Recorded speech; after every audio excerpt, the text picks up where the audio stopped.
Bienvenidos a nuestra presentación.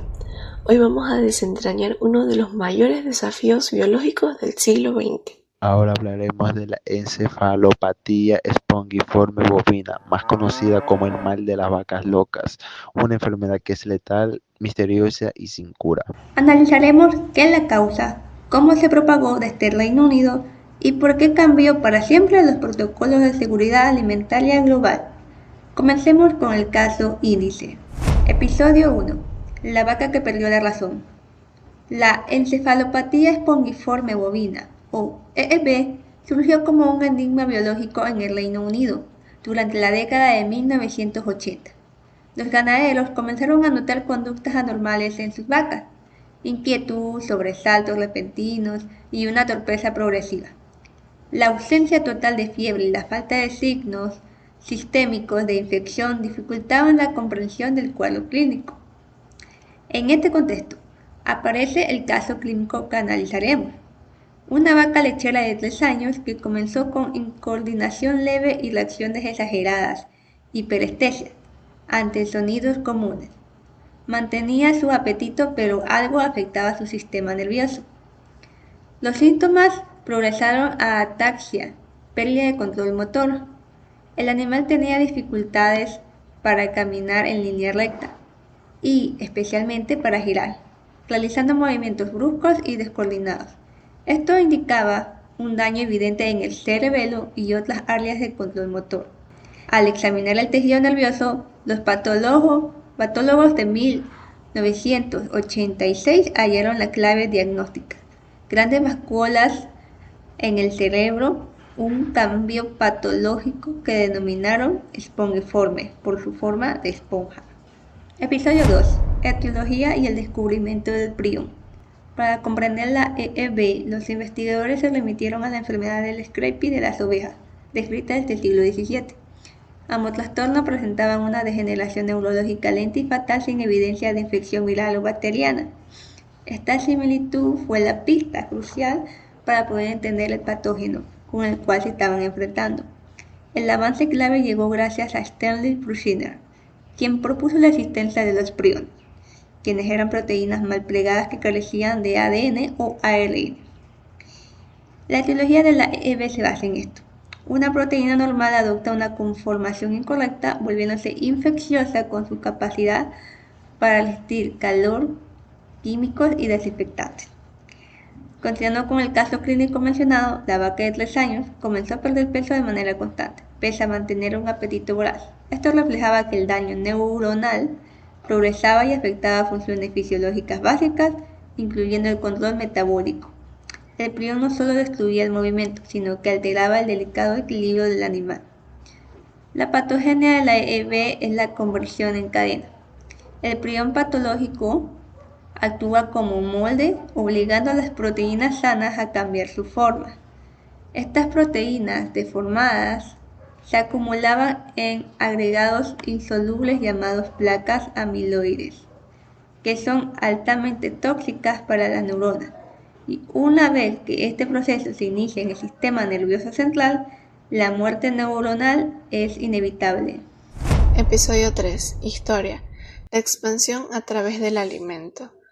La clave de la expansión de la EEB, encefalopatía espongiforme bovina, no fue la transmisión natural, sino un error humano en la vía de transmisión. Los primeros casos oficiales se registraron en el Reino Unido a finales de 1984, pero la enfermedad se propagó rápidamente debido al uso de harinas de carne y hueso.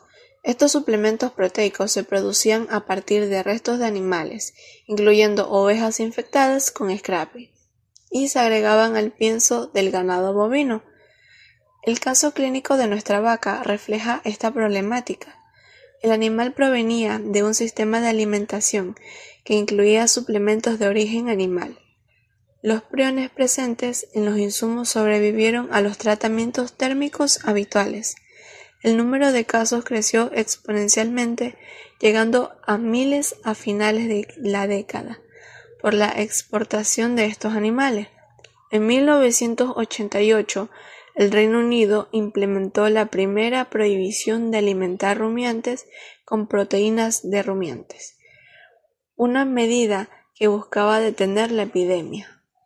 Episodio 4. Signos clínicos y progresión. Los signos clínicos de la encefalopatía espongiforme bovina se hacen más severos con la progresión del daño cerebral. En el caso clínico, después de meses de incoordinación, la vaca comenzó a mostrar temblores musculares o fasciculaciones persistentes, especialmente en la zona de la cabeza y el cuello. La pérdida de coordinación, ataxia, se hizo tan grave que el animal chocaba frecuentemente con las paredes o cercas del establo. Otro signo característico es la postura anormal. Los animales infectados a menudo mantienen la cabeza baja y extienden sus patas, intentando compensar la pérdida de equilibrio.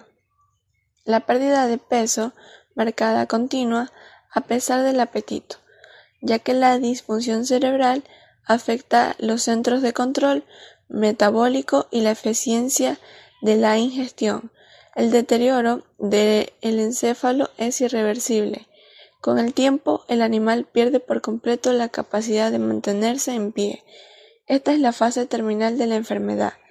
El daño espongiforme en el tronco encefálico y el cerebro es tan extenso que las funciones vitales se ven comprometidas y la duración media de los síntomas clínicos de la encefalopatía espongiforme bovina en un bovino desde el inicio hasta la muerte es de aproximadamente 2 semanas a 6 meses, aunque el periodo de incubación es silencioso, de 4 a 5 años. La característica principal de las encefalopatías espongiforme es que no existe tratamiento ni posibilidad de recuperación. Episodio 5. Transmisión, patogenia y sistema endocrino. La transmisión principal ocurre por vía oral, mediante el consumo de alimento contaminado con priones. Una vez digeridos, los priones son sorprendentemente resistentes a los jugos gástricos, pasan por el tubo digestivo y llegan a los tejidos linfoides asociados al intestino, como las placas de Peyer. Desde allí se replican lentamente y avanzan por el sistema nervioso periférico, los nervios fuera del cerebro y médula espinal, hasta alcanzar finalmente el encéfalo. Una vez en el encéfalo, la patogenia se acelera, la conversión progresiva de proteínas normales en patológicas se descontrola. Este proceso destruye neuronas, altera la comunicación entre regiones cerebrales y genera las cavidades microscópicas características del tejido espongiforme. El daño es más pronunciado en áreas como el tronco encefálico, que controla las funciones vitales, y el cerebelo, que controla la coordinación. Aunque la EEB es neurodegenerativa, tiene una relación indirecta pero significativa con el sistema endocrino. Varias hormonas, incluyendo las que regulan el apetito y el metabolismo, son controladas por el hipotálamo y la hipófisis en el cerebro. Cuando las priones afectan en estas áreas neuroendocrinas, pueden alterarse funciones como el agua, como el control del apetito, el metabolismo energético y la respuesta al estrés. En nuestro caso clínico, la red mostró una pérdida de peso progresivo a pesar de consumir alimentos normalmente. Este es un signo típico de alteración en el eje neuroendocrino y metabólico que resulta del daño hipotalámico. Es una evidencia indirecta de que la enfermedad afecta no solo el movimiento, sino también los centros de control fisiológico que gestionan la energía del cuerpo. Episodio 6. Medidas de control, impacto y cierre del caso clínico.